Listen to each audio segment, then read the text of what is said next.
First, toss in some dry yeast, about 1½ teaspoons. Then grab the sugar and mix in 3 spoonfuls with the yeast. Sugar not only adds sweetness, but it also fuels the yeast, helping it grow and make dough rise. Now crack an egg and mix it into the yeast and sugar. And make sure it's chilling at room temp, not fresh out of the fridge. Take 2/3 cup of milk and pour it into the mix. The milk should be warm. Too hot and it'll kill the yeast. Too cold and it won't activate it properly. I let the mixture sit for a bit, and 5 minutes later, it looks like this. Now it's time to add the flour. You'll need 3 cups of it. Bread flour is best, but all-purpose flour works too. All that's left is to add ½ a teaspoon of salt, maybe even less. And now let's start kneading. I'd say stick with the spatula until you've got a nice hefty lump of dough. That's about right. Now it's time to ditch the spatula and get your hands messy. Keep kneading until the dough is more uniform. We'll need some butter at room temperature. Make sure it's nice and soft. Throw that bit into the dough. And keep on kneading it. Yep, your hands will be covered in butter and the dough will be all sticky, but hang in there. Now it's time for fun. Take the dough out of the bowl and give it a good toss until it's uniform and no longer sticky to your hands. That's so much better. Good job, 5 minutes, and you're done. Now take a clean bowl and transfer the dough into it. Cover the bowl. You will need to put it in a warm place. I prefer to leave it in the oven until it has expanded 2 to 3 times its size. Meanwhile, get the custard ready. Crack 1 whole egg in there. And for the second egg, just use the yolk. The classic way is to use only yolks, but I think mixing a whole egg with a yolk makes it taste even better. Throw in 3 spoons of sugar and a tiny pinch of salt.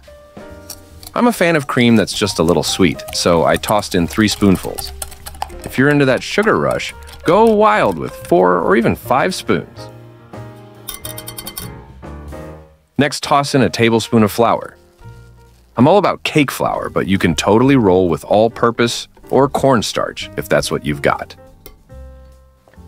Throw in a couple of drops of vanilla extract if you're feeling fancy. Then, give it one last good stir. Alright, time to heat up some milk. Grab 2 cups of milk and pour them into your trusty saucepan. Bonus points if you don't spill any. Fire up the stove to medium heat. When you see the first tiny bubbles making their grand entrance, you're good. No need to boil it. Gently pour that hot milk in, nice and slow. And don't forget to whisk it like a pro. We need to pour this mixture back into the pot.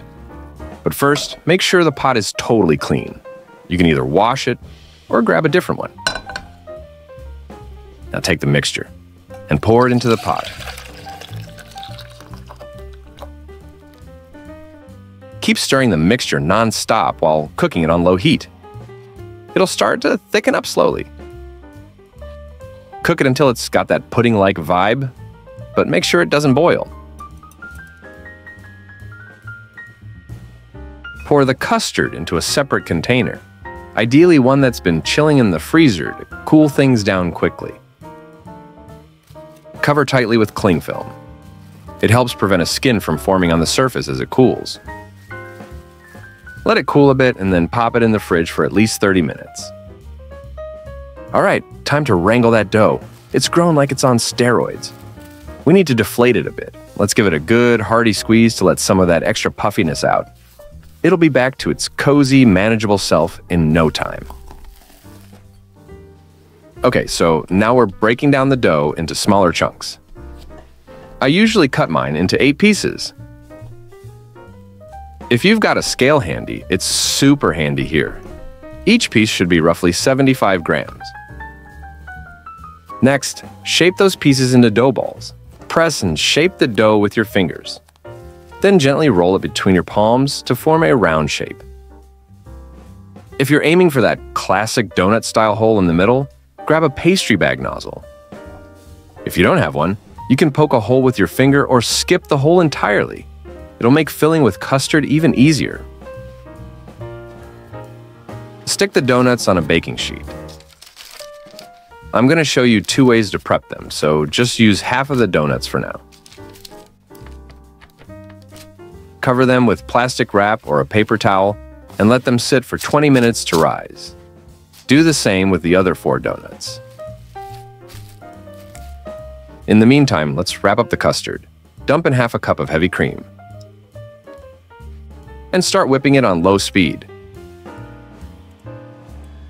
Toss in a spoonful of sugar, then slowly crank up the speed until you're at full throttle.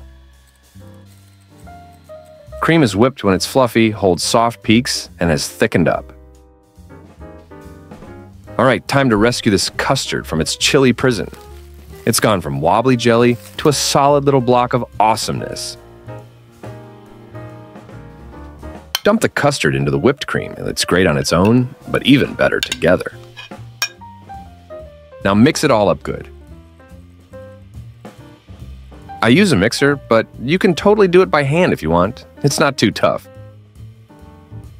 Honestly, I couldn't resist eating that spoonful of cream. Okay, back to the dough. It's totally risen. I'm all about topping those donuts with a coffee glaze. Way better in my opinion. I'll drop the recipe for the topping in the video description below.